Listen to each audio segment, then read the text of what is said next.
అంత రాష్ట్రం అంటాడు, గిల్ట్ వచ్చిందంటాడు, క్రాక్ చేశారంటారు, మనోహర్‌తో మాట్లాడానంటాడు, గత ప్రభుత్వంలో తెలిసిందంటాడు, ధనాత్మ ధర్మానికి రక్షణ board ఉండాలంటాడు.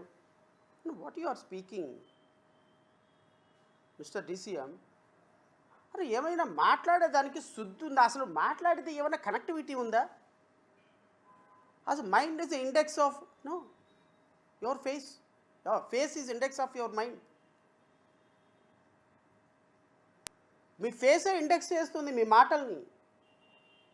Then words are now indicating your actions. Words are indicating your guilt. నేనెందుకు డ్రెస్ వేసుకొని దీక్ష చేశాను అంటే అందరు నాకు ట్యాగ్ చేస్తున్నారు.